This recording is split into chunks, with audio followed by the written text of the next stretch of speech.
Welcome to Unscripted, the AMCP podcast, a look inside managed care pharmacy. Listen in as experts explore the challenges, innovations, and opportunities shaping healthcare for millions of patients. Welcome to this episode of Unscripted, the AMCP podcast. I'm your host, Fred Goldstein. In this episode, we will present a continuing pharmacy education program on the recent 2025 KDIGO guidelines updates for IgA nephropathy. All medications mentioned in this episode are for educational purposes only. This activity is supported by an independent medical education grant from Calliditas Therapeutics. AMCP is accredited by the Accreditation Council for Pharmacy Education as a provider of continuing pharmacy education. Instructions for claiming credit are located in the show notes. Please refer to the handout in the show notes for detailed instructions on how to claim CPE credit. At the completion of this activity, participants should be able to discuss the latest advancements in IgA nephropathy management as updated in the 2025 KDIGO guidelines. It is now my pleasure to introduce our faculty for today's program. Dr. Kartik Kalra, nephrologist at Geisinger Health System. Welcome, Dr. Kalra. Hey, thank you, Fred. Thank you for having me. It's a pleasure to be here and discuss this timely and important topic. Fantastic. Why don't we just dive right into it and give a little bit of background on IgA nephropathy?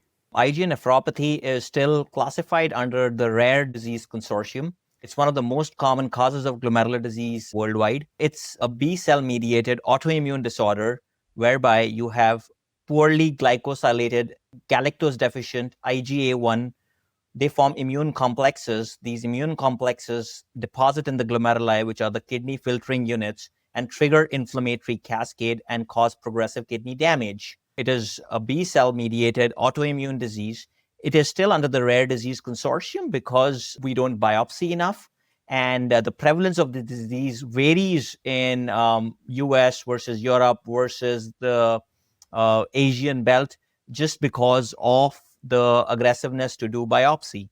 So one of the biggest challenges that we are facing in clinical practice today is the delay in diagnosis. So Dr. Kalra, could you discuss how we're diagnosing IgA nephropathy in 2025 and what's the prognostication? That's a great question, Fred. Unfortunately, we do not have any non-invasive biomarkers. The only biomarkers that we have right now is following proteinuria, which is the protein leak in the urine, the protein creatinine ratio, the rate of eGFR decline. We can only diagnose IgA nephropathy with a kidney biopsy.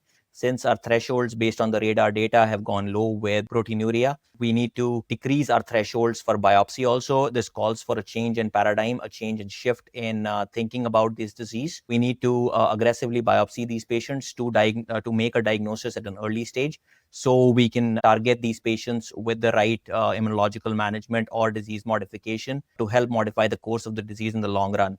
Once we have the biopsy results tell us whether a patient has more of a fibrosis or an inflammatory or a mixture of inflammation and fibrosis.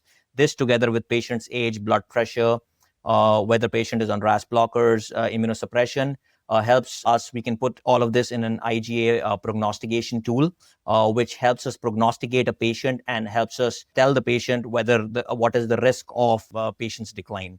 So can you talk a little about the impact of disease progression and how it goes? Absolutely. So this disease is the disease of the young, mostly seen in young 20s to 30 years old. It presents like microscopic hematuria. It can present to something called a synpharyngitic hematuria, which is after an upper respiratory infection, you suddenly have blood in the urine. Most common presentation is microscopic hematuria or just blood on a dipstick, which is going unnoticed for years. By the time they develop more overt symptoms like protein leak in the urine or declining kidney function, often irreversible damage has already occurred. Unfortunately, we are diagnosing this disease much later in the course, already where over 50% of the kidney loss has already occurred. The impact of this disease progression is profound. We know that around 50% of the patients will eventually progress to end-stage kidney disease, requiring dialysis or a kidney transplant in their lifetime. This not only dramatically reduces a patient's quality of life, but also shortens their life expectancy by a decade almost. Wow. So I believe the last guidelines came out in 2021. Where are we with the latest 2025 guidelines? Oh, this actually brings us to the exciting part. Now we have the 2025 KDIGO guideline update. It was much needed at this time. This just released last month in September. And this definitely isn't a minor refresh. We are challenging the previous dogma of conservative management. It represents a fundamental shift in how we can manage IgA nephropathy. This is driven by a plethora of clinical trial evidence over decades. The previous guidelines had recommended to enroll patients in trial, and now we are getting all the fruits. Now we are getting all the trial results. These guidelines are more a refined framework for risk stratification. They help us better predict which patients are at higher risk of progression and which one need aggressive therapy.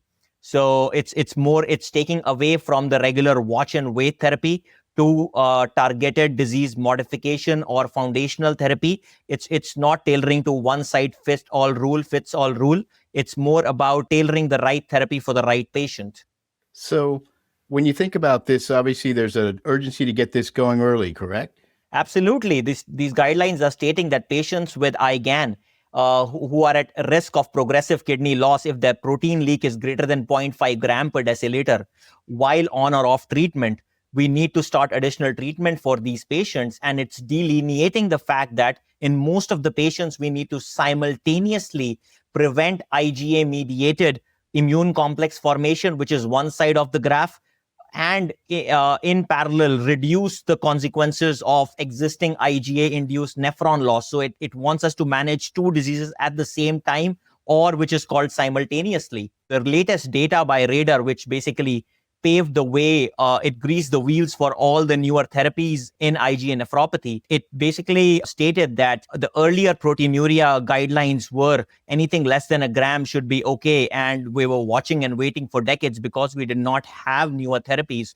But Radar data challenges this old dogma, whereby even with patients with lower degree of proteinuria, even with less than half a gram or less than even 1 gram, are progressing towards kidney disease in their lifetime. So this was pretty shocking. And the other parameter that we are using is to reduce the rate of GFR decline or to flatten the curve. We are trying to slow the rate of GFR decline to less than 1 ml per minute per year. It's been seen that even patients who are at 1 ml per minute, less than 50 years, 40% of those patients will see dialysis in their lifetime. So it's a really, really powerful study, and we need to focus our decisions. We need to change the course in the way we are thinking. We really need to change the approach from a more reactive strategy to a more proactive strategy by simultaneously managing the immune-mediated galactose-deficient IgA1 production, halting, and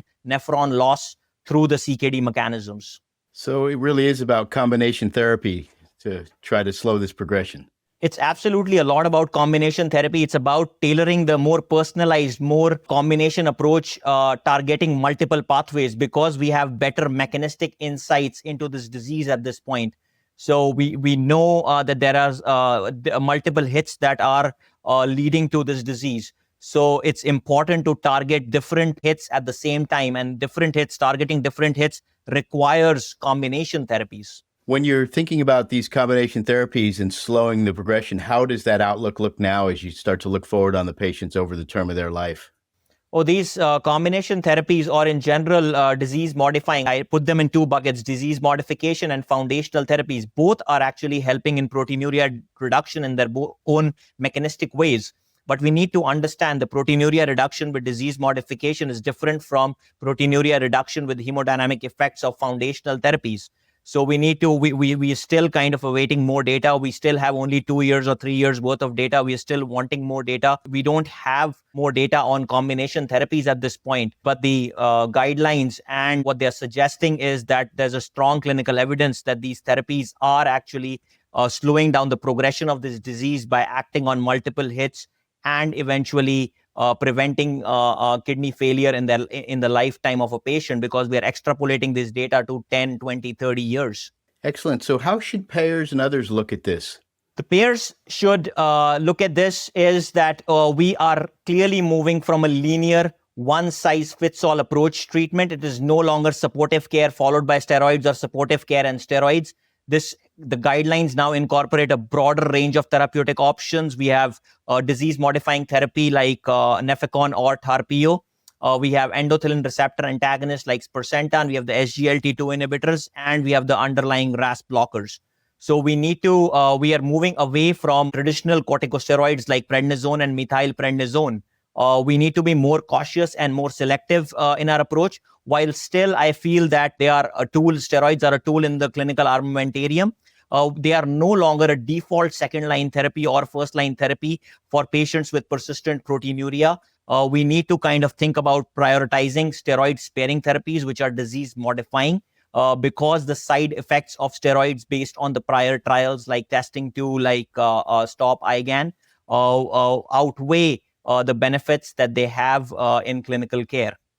Side effects being infections, diabetes, weight gain, bone density losses, increasing healthcare, leading to increased healthcare utilization costs. Well, fantastic. Thank you, Dr. Kaura. Thank you so much, Fred. And thank you for listening to this episode of Unscripted, the AMCP podcast. To claim credit for today's podcast, you can go to amcplearn/code and enter the code P as in Paul, X as in X-ray, L as in lion, R as in radio, A as in alpha, M as in Mike. That's PXLRAM. From there, you'll need to go back and complete the evaluation to claim your CE. Full instructions are available in the show notes.